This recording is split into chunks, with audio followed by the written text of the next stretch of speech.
सब गोपी माने जाइछन नंदरानी निके का करे जाइछन गोपी माने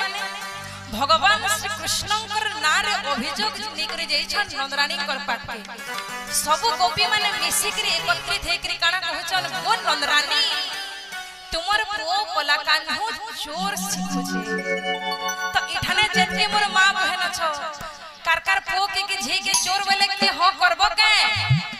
हो करबो नाही हेता नंदरानी गले कहछन ई मिछर अभियोग मोर कान्हर नारे तुमे नाही करो मोर घरे एती अभाव हे जे मोर कान्हर तुमर घर के सरलवणी खाई जिबा तो से ऊपर आधारित सुनबे गोपी माने काना काना अभियोग करछन नंदरानी के भगवान श्री कृष्णकर नारे ई भजन रे आपण माने सुनबे अरे हर घड़ी नो गोपुर नो कथा पड़ी छे गोपी माने कहछन कोन नंदरानी ई तोर कान्हर कथा पड़ी छे हमें जेतकी कहले भी तुम्हें सत नै करबार हेले आहा चोर चोर बोली चारही आड़े घुरी छूटू छे गोपी माने कहछन चोर चोर बोली चारही आड़े घुरी छूटू छे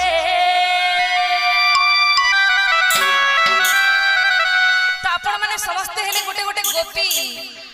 मोय होइछन नंदरानी मोनी के आइछन कला कान्हर नारे अभियोग करबार लागि तो से ऊपर समस्त नाची नाची आनंद बाबा आहा हर घड़ी नो गोपुर नो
सब गोपी माने मिसी करी कहबे कान्हो चोर सिखुचे काना कहबे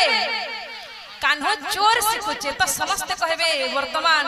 कान्हो चोर सिखुचे तो कान्हो एटा केनता करोछे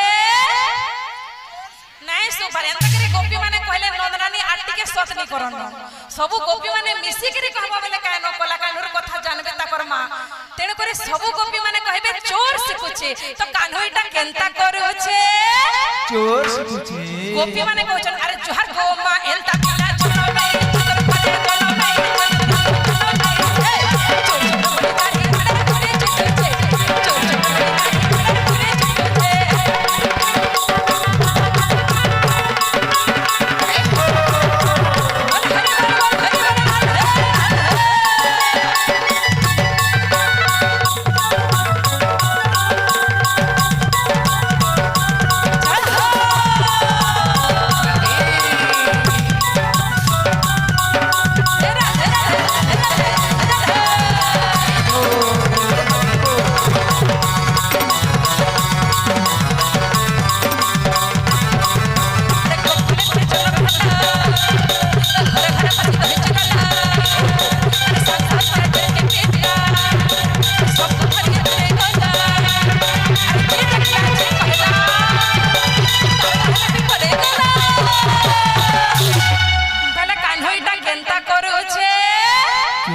समस्ते मिसी कर कहबे चोर सिखुचे तो कान्होईटा केनता करोछे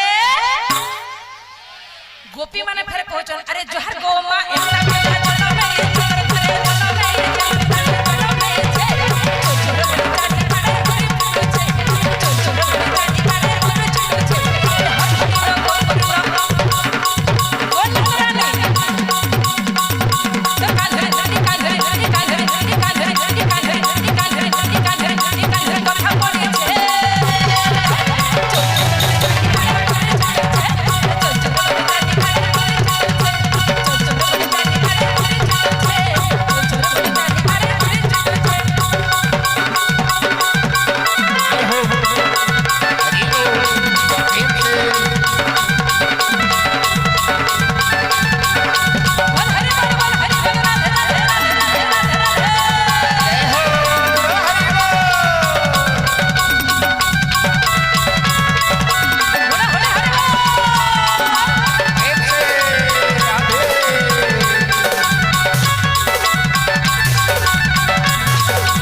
सब गोपी माने मिसिकरी